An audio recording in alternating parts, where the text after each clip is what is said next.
Hello and welcome to Sip and Tea with Sherry, where we hope to foster connections, build community, and start meaningful conversations. We invite you to grab a cup of tea or hot drink of choice and listen in on our conversation today. Today, I am privileged to be joined with my friend Carol Sweazy, who I met in my time at Sattler College in Boston, which was the past 2 years of my life. And so, I have her here with me, and we have kind of a tie to this podcast at the beginning.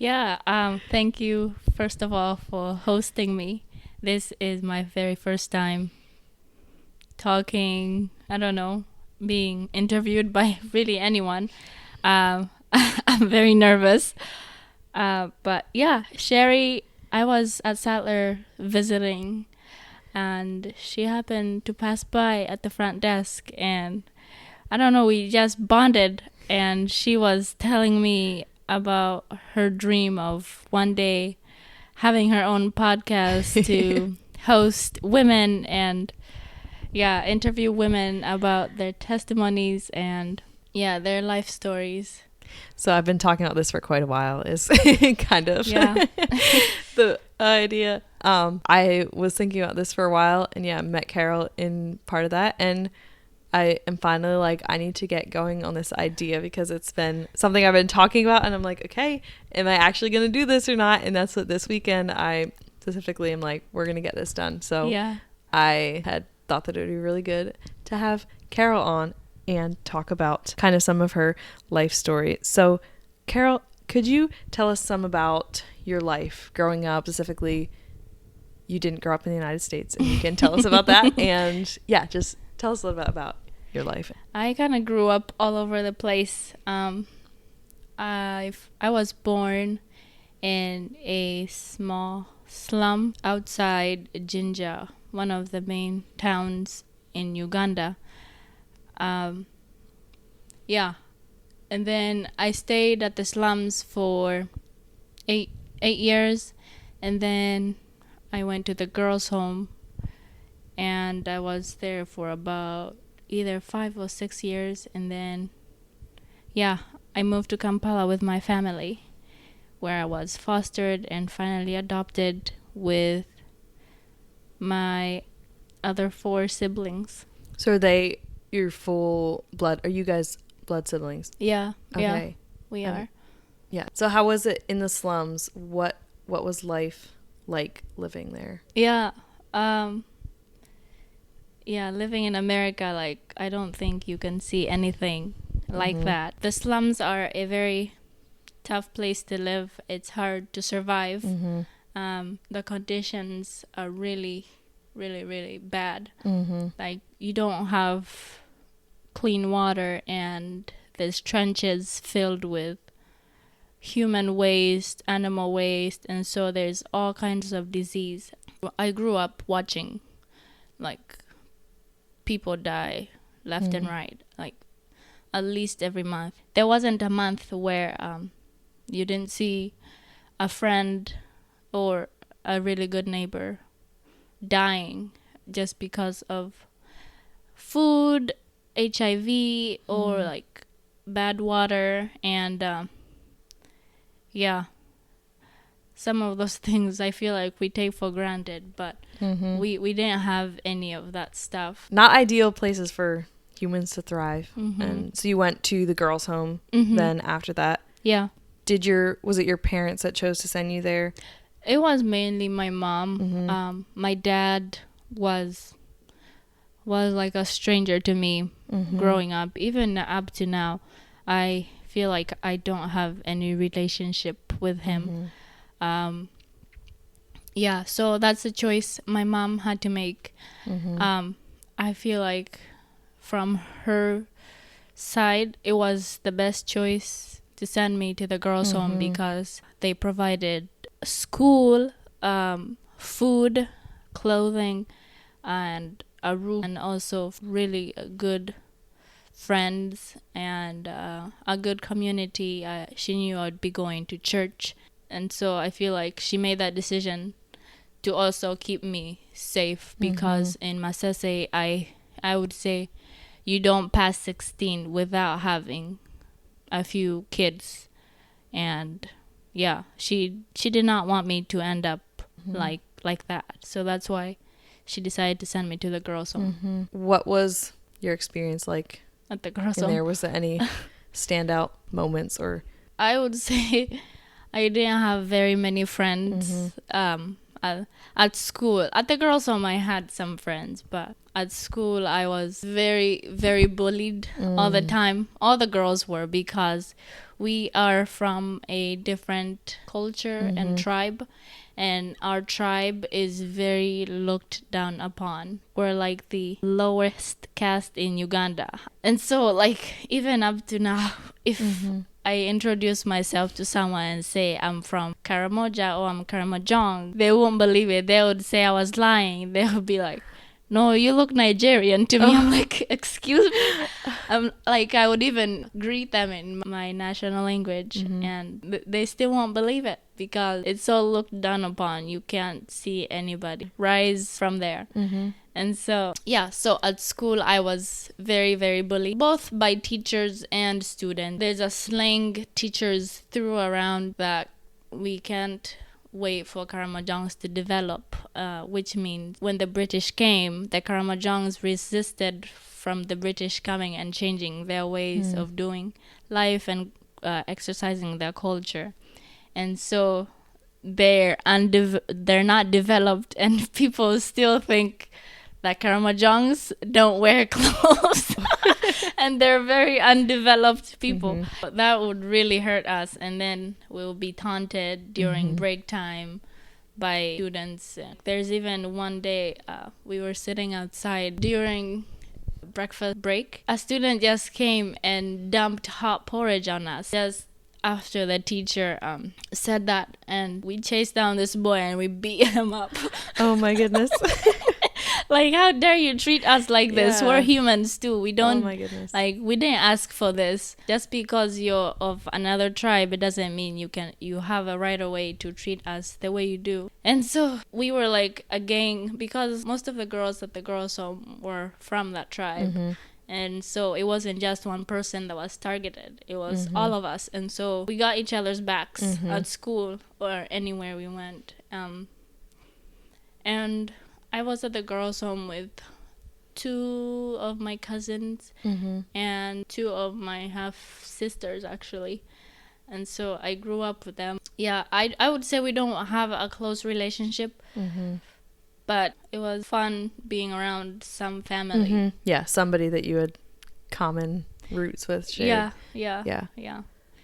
And then besides school life, the girls' home was a great atmosphere to grow up in. I was actually in a choir. We would sing on Sundays and practice, and if there's any big events, we would sing at that. And so that gave me something to look forward to.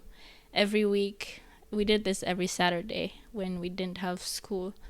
And then we would pray in the mornings, and then in the evenings when we came back from school. I would say that's where I was introduced to the Bible and Jesus. I was like 9, and so I didn't know what to think, but what I learned, it was from our Bible readings and praying together and going to Sunday school and stuff, that God is a good God and he always wants good things for his children. And I just knew God as this good God that wants only good things for us.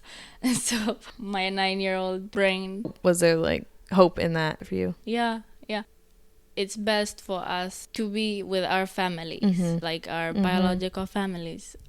But despite the circumstances, I was put at the girls' home for a reason. And so I didn't have any bitterness towards, like, why am I here? Why am I not with my mom? I knew it was for a good reason. And so it wasn't forever. I knew that it wasn't forever. Then what happened to your mom? Do you want to talk about that? Yeah, sure. Okay. So my mom was the only lady, or one of the very few ladies, that knew some English to get around town and do business and stuff. With business, I mean by so I don't know if some of you know Katie Davis. Yes, I definitely had read those books, and I was like, oh, Uganda, yes. She had a ladies group that she met up with every Tuesday. She would empower the ladies from our slum to do something with their own hands to provide for their families. And my mom was a part of that group. And so whenever Americans or Australians would come to our slum, they would usually go to the people who didn't have HIV med and who needed the most help. I remember this big family. They had like 12 kids, and they were all infected with HIV, and they were in really, really bad conditions. They also had like jiggers on their hands and their feet. Really, really bad. So my mom would take the Americans or Europeans to these people that needed most help, because she was the only lady that knew how to speak English and translate in our language. And so white skin is a big thing in Africa, and white equals money, they say. And so they thought all these white people my mom was helping go around the slum were giving her money. So from the Katie Davis project, my mom actually saved up enough money to buy a piece of land. Wow. Yeah. Land, I don't know if you know this, but land is a big thing in Africa, at least especially East Africa. Like this last month, there was an athlete that competed on the Olympics. Her name is Rebecca. She got a piece of land, and her boyfriend burned her to death. Killed her just because of land. I guess it's like all the times. Land equals, I don't know, a big fortune in life, and like very successful person. And so people would do anything to get their way with land. So when my mom got that land, they were like, where did she get all this money from? It had to be those white people. We need to find a way to get rid of her. And so they poisoned my mom. And then they tried to blame my uncle. Yeah, but we knew the ladies who did it, because when my aunt, my mom's sister, was still alive, they were, I just remember they were so mean to her. Like, came to our house and just beat her up. Of course, my aunt doesn't have a husband or a brother close by to protect her. Yeah. And so she was always bullied by these ladies. And then when she died, it's, I don't know what, but they hated my family for some reason. And so, that's heavy. Yeah. The way in which you found out what happened to your mom was not okay. It was not. So at this point, I was at the girls' home, and I'll get back to that. But my sister was 4 months old or 5 months old, and my mom was going to dip the drink in her mouth. And so one of the ladies that had put the poison in her drink snatched the baby away, knowing that if it killed both of them, they would know where it was from. And so they snatched the baby my sister, so that she wouldn't get the poison. Yeah, she died tragically. I still don't know how to process that. I stay up and just think about her a lot, and I miss her so much. Like when my brother below me, when we talk, we both get really so upset and mad at how people can be so cruel and evil. So after the poison has set in my mom's system, so they locked her up in our house for days, for like 3 days. and she was crying, like, please let me out. Like, I need water day and night, day and night, day and night, just begging for water. And they locked her up. Nobody could open. And I'm like, there is more than 500 people in this slum, and none of you could, like, do anything about do it. anything. Like, you all are cowards. Even the men. Airheads. Yeah, I'm like, oh, just really, really terrible things. That my brother was 6 or 7 at this point, and like he still remembers this. And like remembers my mom crying out and hitting the door, please, I need water, I need something to eat. Like, yeah. And then after day 3 they opened up the door. Yeah, she was all swollen. I don't know if she exploded, but yeah, not a very good situation. No, especially for your brother to have to have heard that. That's horrible. Yeah. And then, so at the girls' home, they told me and my relatives, my cousins, my 2 cousins and my half sisters, we didn't have to go to school the next day. Okay, so backstory. Yeah. My half brother, his name is Francis, who is in the church in Kampala. Yeah, wow. Yeah. I don't. He was like 13. Now he's like 20 something. Wow. He walked all the way from Masese to the girls' home. I just remember, like, you like never come here alone, or never been here at all. I remember him taking his older sister aside and talking, and then when they came back, they both looked very sober, and like their eyes looked red. And so I'm very curious. I asked, like, what's going on, like what happened, what did he say, what are the news? And they didn't tell me. They're like, no, just go play. Like, they tried to brush it off. I'm like, no, there's something going on. They didn't tell me. And then there was a an American lady that the girls' home director was interested in, and her mom sponsored me. So they said, and she was going to the airport the day they told us to stay, and they said we were taking her to the airport. And I have never been to like Kampala or Entebbe before, and it was all so exciting, and I couldn't even sleep. Like, I was so excited. And then morning came. They got in the car and they told us, you can't go in. I'm like, we asked why. There's like plenty of room. They said, oh, you're going in a taxi. Like, that makes no sense. Why are we going in a taxi when there's plenty of room? Vehicle that's going where you said we're going. Exactly. And so, like, I was so confused the whole morning. Finally, we got in the taxi. Still very excited about going to, the airport and dropping off this very lovely lady. To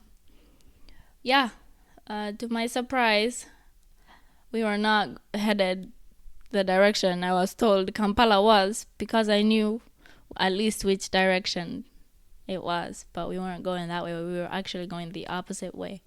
And then, it was a very, very long morning.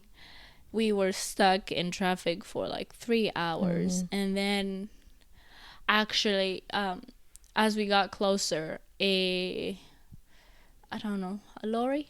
Do you call them lorries? Like a tractor? I don't know. I don't know, sounds familiar, but I'm not. A semi. Oh, yeah. A semi. Yeah. A semi had flipped. Oh. And it contained maize, like corn. Oh, yeah. Yeah. And it had spilled all over, and it actually fell on the bus, on the taxi my mom's body was in. Oh. Yeah, I found this out later, but we passed the trailer and saw it flipped. I'm like, whoa, I didn't know. Anyways, so we finally reached our destination, which to my surprise was not the airport, and I don't know how Americans mourn. I don't think I've been to an American funeral, but in Africa, it's very, like, you can tell, like, nobody hides their emotions, tears like, really, and like, emotions. Expressive. Yeah, and emotions. so, like, everybody was just wailing outside, and, like, at this point, I still don't know what's going on. It's like, where's the airport? Yeah, exactly. I'm like, this is a funeral. Like, why am I here? And nobody told me anything, and so I was motioned to go in a house by myself. It was kind of dark. I don't think anybody was in there. I just was told to open up the curtain, and there lay my mom. I didn't know what to do. Like, I blinked out. Like, what is this? It's probably so shocking. Like, that was... Yeah.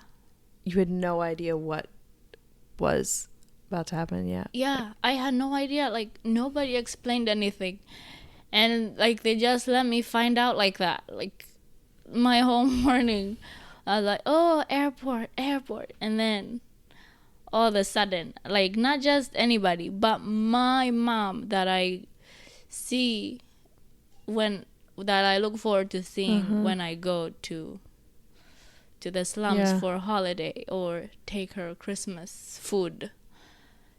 I heard you talk about this at your baptism fort, and I was just, like, horrified. I'm like, is there any crueler way that you could tell a child that their mom passed away? Like, get you all excited about going somewhere and then bring you to your mother's funeral. I'm just sorry that you had to experience that, and that is just, like, makes me furious inside. I'm like, that is not okay, and I don't even know how an adult could think that that's okay. But some of my baptism has to do, or most of it has to do, with letting God heal me and forgiving those people. This was beyond what anybody could do. Like, they did it. They can't go back and fix it. It happened. I just need to let God and let go. Which, that's beautiful to give it to God, because I feel like without him, it would be like, how could you forgive people who have done such horrible things? Your sister, who is albino. Yeah. How was...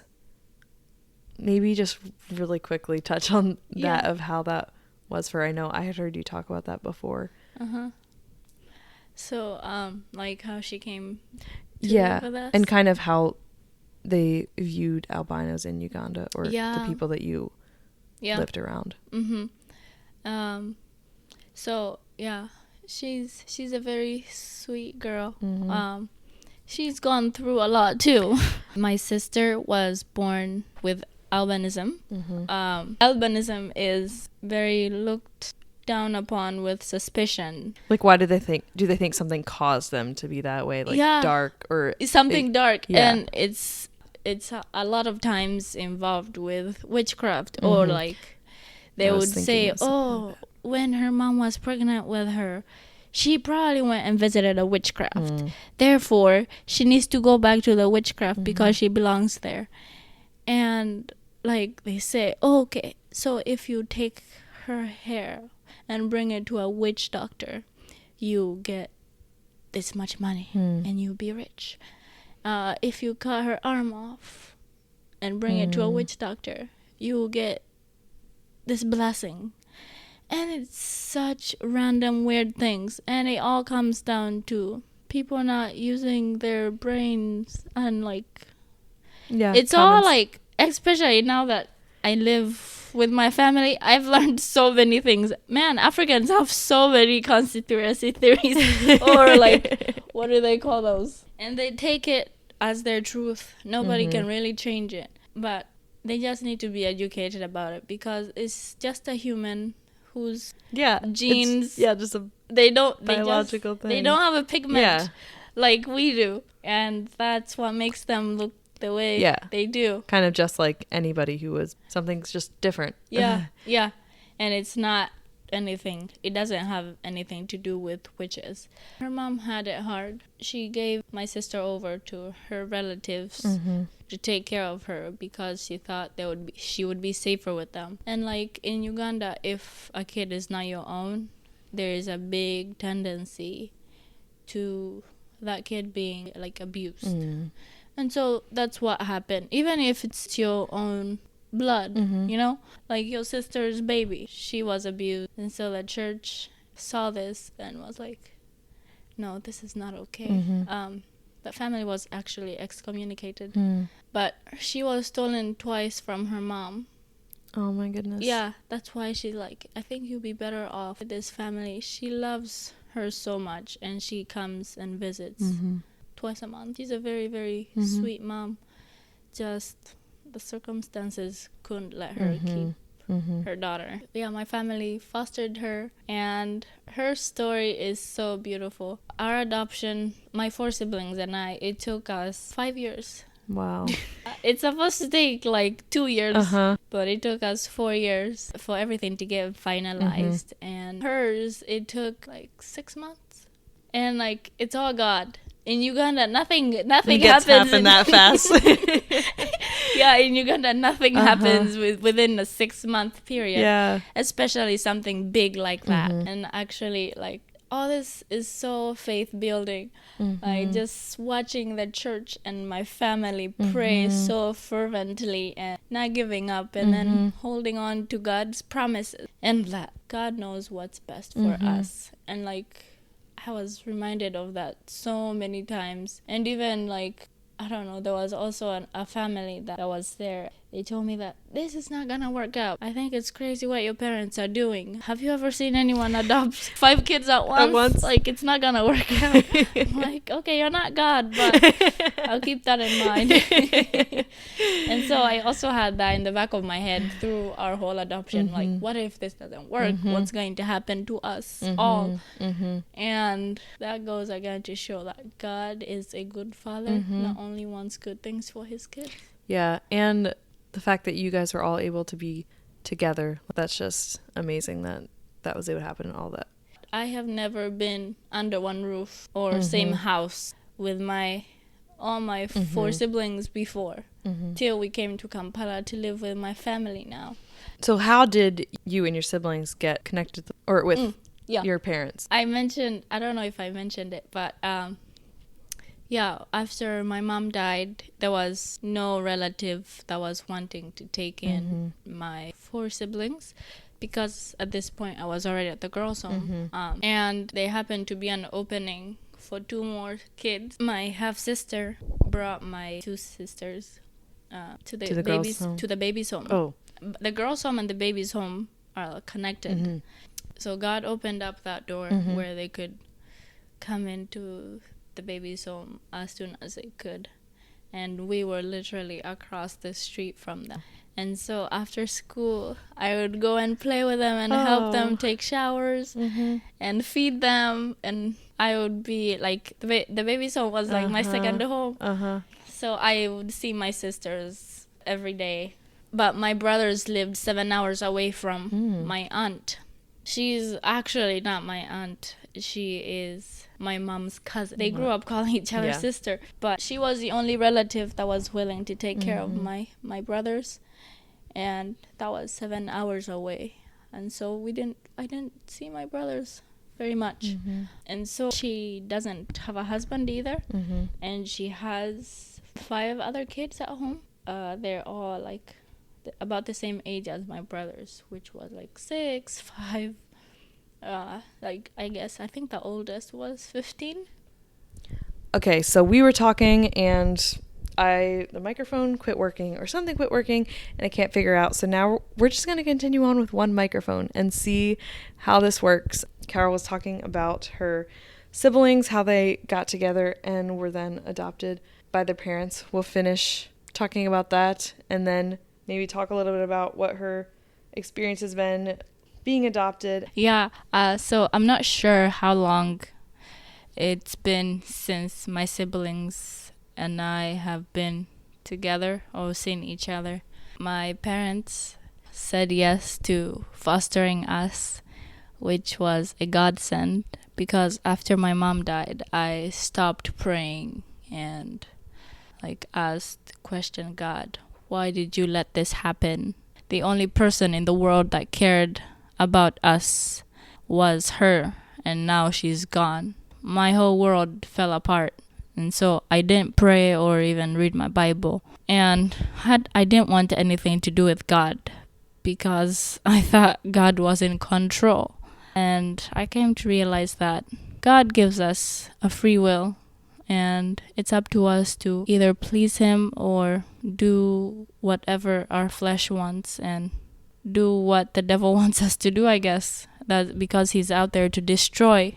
And so I realized that it's not God's fault. It's the people. He gave them free will. I can relate to Joseph a lot. His brothers did something really bad to him that blood relatives shouldn't do. But God somehow redeemed a whole nation and saved many lives through him.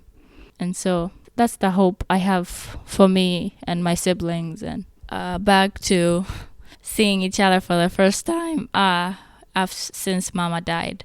We've actually never been under one roof together. I've never slept in the same house with my siblings before. We came to Kampala. Everything was so new to us. A new family, a new house, and all the basic needs were met. Like, it was such a big shocker for my brothers. They've never had a toothbrush before. Something as simple as a toothbrush. Like, it was mind-blowing. And like toothpaste, owning their own toothpaste. Like a shower. My brothers burnt themselves several times trying to take showers because they would turn the water on too hot. And they didn't know how to use these everyday appliances. They would wake up or get up at 3, 4, mid of the night, and go into my parents' room looking for toothpaste or their toothbrushes. They were so obsessed. Like, they had to keep them in mom and daddy's bathroom. Everything was so new to them. And then we went to the mall for the first time, and we're like, this is another planet. Like, the escalators and the elevators, so new to us. Like, we were scared to walk on those moving stairs. Like, where are they gonna take us? What if you fall backwards? What's gonna happen? Like, just stand normal. It's okay. And then, like, the first week we went and bought shoes. They bought us shoes. And, man, we kept those things clean. And, like, when you walk around, you just admire your feet. Like, wow, those are such nice shoes on me. And my brothers got bottles for the first time, and they prized those things. They owned them like it was gold. They didn't know that a freezer could bust something, but so they put them in the freezer, and the next morning they were busted. And so they learned very quickly the freezer is not friendly with plastic things. They were very fascinated with the freezer too. Like, our freezer was one of those that has ice in them, and so it kind of is like, looks like snow. And so they would just open the freezer and play in there, and mom and daddy are like, you can't do that. All the cold air is escaping and stuff are going to melt. They were straight from the village, and so we call them villagers. That is a derogatory term that we use in our house or even in Uganda. Like, if you do something kind of dumb or like unexpected that doesn't seem very educated, you're like, okay, you're from the village, you're a villager, like, you're acting like a villager. And so that's a term that's used in our house. So being reunited with my siblings, and then a whole new set of parents, a grandma, and a new siblings. Everything was just so new. And the first week, I'm like, what is going on? this is like too many good things coming at once. And I was overwhelmed with blessings that week, and still am. Like, I can't believe out of all the children in Uganda, it was me and my siblings who God picked to be adopted, because, as I said, many don't have parents and siblings. God keeps showing up in ways I've never thought or expected him to. And so that really played a big role in my decision to becoming a Christian. Like, God really loves me. Yeah, thanks for sharing all that with us. And that is, it's so cool to hear just how like you can see God in your story, and how I mean, it might be overwhelming to be like, it could have been anybody else, but God had this plan for me. And you can just see how God was writing a hopeful story for you, and bringing you to your family, or bringing your family to you, both ways. If you could tell us a little bit about, you and your family eventually moved back to the United States, but having come from being adopted, and how do you kind of deal with and think about what that kind of brings with? Because in a perfect world, nobody would have to be adopted. Everybody's birth parents would be able to raise them and love them. That's a great question. I think I have the privilege to experience both of the two worlds, both my parents, where they came from, and also where I come from. Not many people get to experience that, but it's not just me experiencing these cultural differences by myself. I'm privileged to experience good on both worlds. My American siblings too. They've been in Africa their whole childhood, most of their childhood. And then coming to America, it was a shock for them too. And so we were in Uganda for our whole lives, and then coming in America was a shock. And so knowing that we're in this together as a family has made the transition easier. And like, we're all getting to know and learn how the culture works here, especially in Boston. There's so many different cultures. But then like at the grocery stores, there's so many options. You're like, I just want bread. Which kind? Gluten-free, wheat. Like, there's so many options. Especially where, coming from the slums where you dug through the trash to get your meal for the day. It makes me very grateful for the food we have, and all the small things, again, we take for granted every day, and we don't realize it. I get to experience both goods and of the two worlds. Like, one thing that has been hard coming here is that not very many people are friendly. Like, you can't just go up to somebody and strike up a conversation. In Uganda, that's very normal. Like, walking up to the vegetable stand, everybody knows everybody, and like, even if you're a stranger, you talk to someone and you feel like you've known them for some time, just from seeing each other every day and just saying hi, how are you, how is your family, just talking about those things. It makes you closer with people that you buy things from. And the culture is so warm. People are very loving, kind, and like very giving, very generous. Like, if you go to someone's house, they have to cook you a full meal. And also time doesn't really matter in Uganda. You can have an appointment at this time, or set up an appointment with someone. You show up 2 hours later, and then you ask yourself, what were you doing for these 2 hours that you were supposed to be here? Oh, I was checking on my sick neighbor. Like, okay, you made an appointment here. You need to make it on time. And so it's very caring. And then here, like, time is very important. That's one thing I'm learning these days. You have to make the most of your time.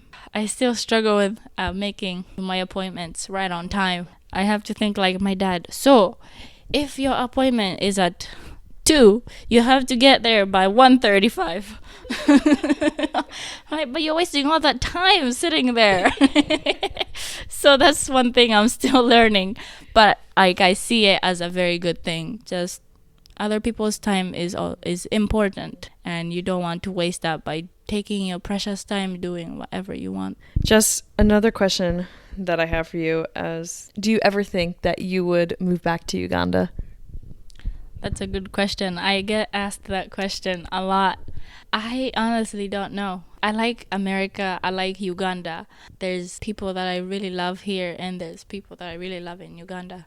So I'm not sure what the future holds. We'll see what God thinks. That's a good answer. I've changed my mind on different things that I've said I was going to do, or, just to say that put it in God's hands. And yeah, we could sit here all day and talk. It's been so fun, but I think we'll wrap things up for now. Well, so I'll ask you my questions that I am going to ask to every person that I have with me here. What is one thing that you do that gives you life? I really love music. I just love playing music, especially instrumental music. I like classic music too. I like singing with my sisters, especially one sister in particular. She loves singing and that rubs off me. And so we sing in the kitchen together very often. I also really enjoy hanging out with my friends. That gives me life. I would say I have some really great friends. And then I recently got into watercolor painting. I enjoy that. If I had a stressful week, I would just put on some music and tea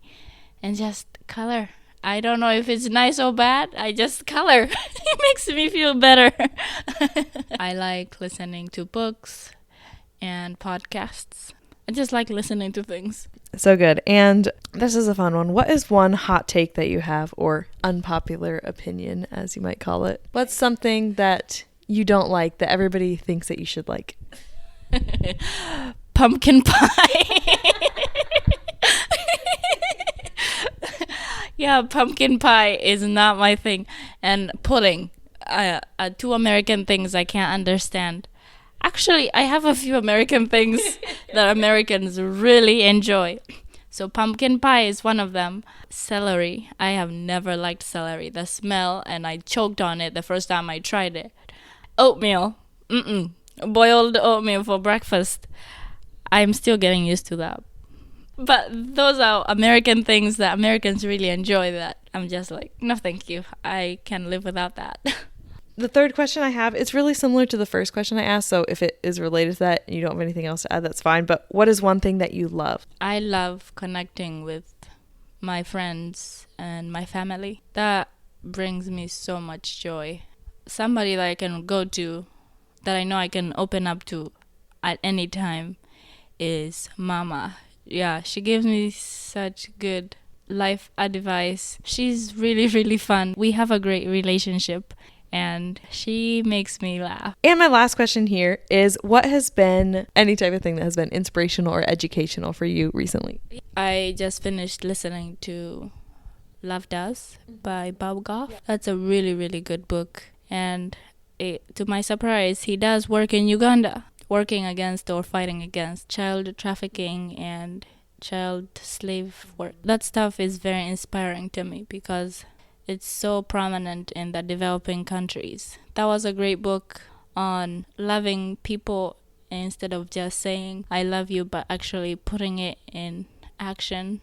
They say actions speak louder than words. And so he did a great job just setting those examples in the book. I really like that. Yeah, I've read that book before and I really enjoyed that. That's good. I think about that a lot too.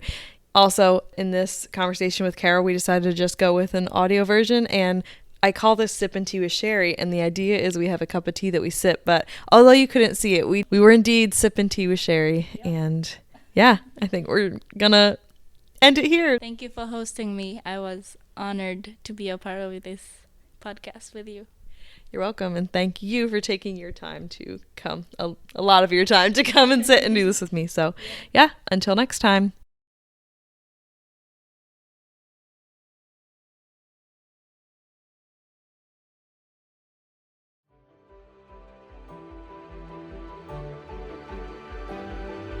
And as always, love God, love people, and seek His kingdom first.